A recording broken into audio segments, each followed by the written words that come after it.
video, I just want to talk quickly. A lot of feedback on this about like, when you start, what boat should you get? Should you get a half slice, a creek boat, a play boat? Now there's the 3/4 creek slice. You got a lot of different options, but kind of what I want to focus on is, do you really need a creek boat?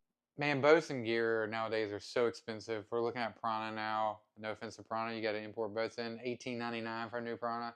It's not like it used to be. I remember the days 20 years ago where I could pick up a brand new kayak for $500-$600.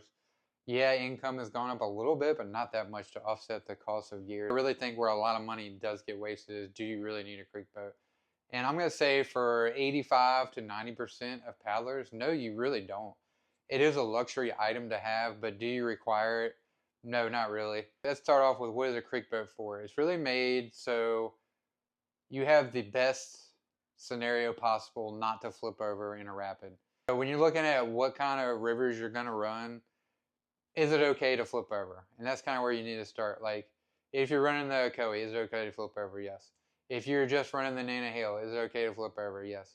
If you're just running even the Watauga, yeah. I mean, there's not optimal. And then let's step up to some other things. Are you running the Cascades? Do you want to flip over? Absolutely not.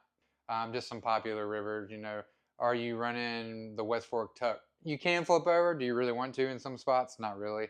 Tallulah, you don't really want to flip over. What are you running though, and what's your kind of skill level? Because even a lot of those I mentioned, even on a half slice, you're pretty much 99% of the time going to be okay. It's not something that I'm going to deter you. If you got the money, sure, a creek boat is awesome to have on a lot of those runs. But if you're broke, don't have the money, don't get into this thing wrapped up into all these hype of new boats and just go buy boats because you think you should have one or think you need one. Especially with the new kind of 3/4 creek slice boats out, like the Indra, the Clutch, those kind of boats.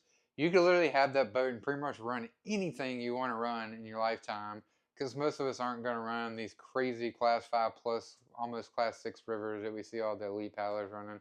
And you could buy that one boat and be perfectly happy. That's kind of where I'm at on this. But if you're starting out paddling and you really have no intention of kind of progressing, say you're happy with floating the river, you just want to get down, you enjoy being out on the river, you want to get down with little as fuss as possible, you don't really want to roll that much, absolutely get a creek boat first thing. Now if you're kind of wanting to get on the scene and go really full ham on stuff, or you just want to, you're going to progress, you're going to want to do bigger stuff, then I would say start out in a half slice. The reason I say that is just you learn more skills. So a creek boat is pretty much stable, right? It means you're going to roll less. It is harder to maneuver around. You can't really do play boating skills with it. Yeah, it might take better care of you, but really, when you're learning, you want to make errors. You want your edges to grab. You want to flip over as much as possible. In my opinion, there's going to be a lot of varying opinions on this. I would either start out with a full slice or a half slice. Most people, I would say half slice, just because it gives you more options to run some bigger rivers. Even a spud boat is good to learn in. It really teaches you how to stabilize the boat with your core rather than relying on the boat to take care of you. If you're in a big creek boat, you're just kind of moseying down, and especially these modern creek boats with these huge bows, they're going to blast through everything. You're probably rarely going to flip over. Now let's use another example. Say you're in a full slice, or your buddy's in a full slice play boating all day when you're in a creek boat. Say you run the Ocoee in a creek boat and never flip over. You're like, yeah, dry hair day. But what did you really learn? Your buddy's in a full slice, flipped over 100 times.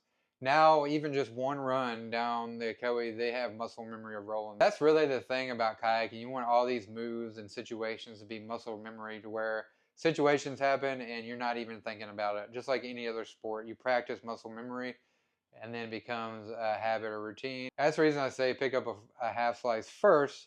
Again, you learn edge control, you can learn how to stern squirt, you can learn how to surf better, you will flip over more, learn how to roll better in whitewater. All those different things will make you a better boater.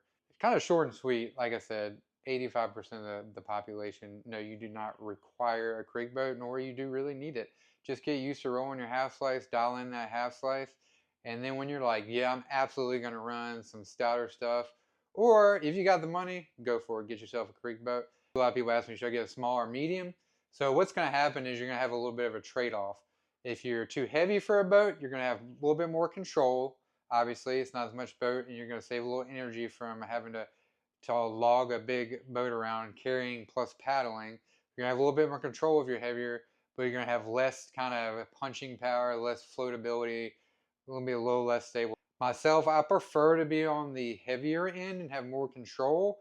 I'm a pretty good play boater, so I'd have more. I want to have more control, more ability to get around stuff, maneuver around the river, rather than just relying on punching power. Now, what would I recommend if you're gonna get a creek boat right now?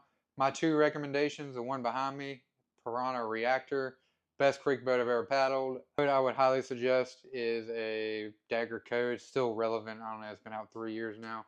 It's one of the best all-around creek boats you can buy. The Reactor's a little more aggressive.